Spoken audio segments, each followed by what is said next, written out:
शुरू ज़माने में ग्रीक्स ये सोचा करते थे कि कैसे ज़ीरो की वैल्यू हो सकती है, बल्कि ज़ीरो का मतलब ही कुछ नहीं है। इस वीडियो में इसी आविष्कार के बारे में बात करेंगे। करीब 3000 बीसी में प्राचीन इजिप्ट में हेरोग्लिफ्ट में नंबर्स को लिखा करते थे।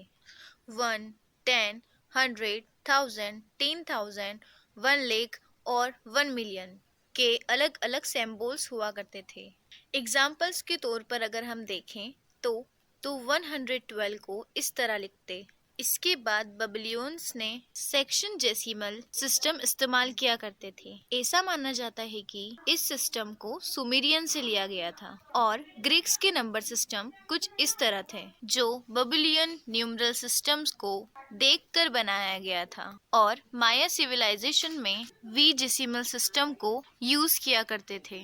लेकिन सबसे पहले वो एक नंबर की तरह यूज्ड करना इंडिया में शुरू किया गया था, जिसे 5th सेंचुरी में आर्यभट्टा ने इस्तेमाल किया था, जो इंडिया के बहुत जबरदस्त मैथमेटिशियन रह चुके हैं। आर्यभट्टा के बाद 7th सेंचुरी में ब्रह्मगुप्ता ने ज़ीरो के रूल्स डिस्क्राइब करके बताया। इसके अलावा ग्वालियर के चतुर्भुजा टेम्पल पत्थरों पर ज़ीरो को लिखा गया था और इंडिया के सबसे पुरानी मैथमेटिक्स के स्क्रिप्ट बख्शाली मनुस्क्रिप्ट में इस्तेमाल किया गया था।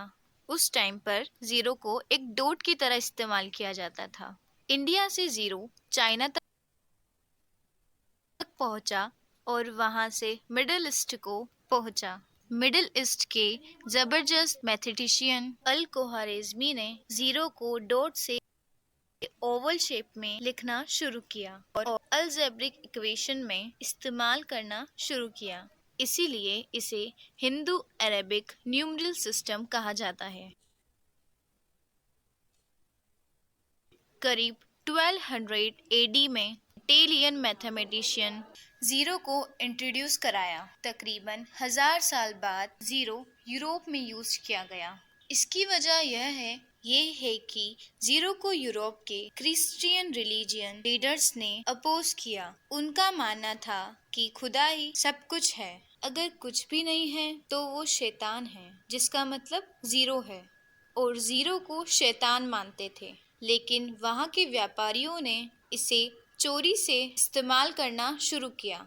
सबसे पहले ज़ीरो को इंडिया में शून्य बोला जाता था। वहाँ से जब ये मिडिल ईस्ट पहुँचा तो वहाँ सिफ्र बोला जाता था, जो इटली पहुँचकर ज़ेफेरो बन गया और फ्रेंच में ज़ेवो और फिर इंग्लिश में ज़ीरो बोलना शुरू किया गया। तो ये था ज़ीरो के आविष्कार के बारे में।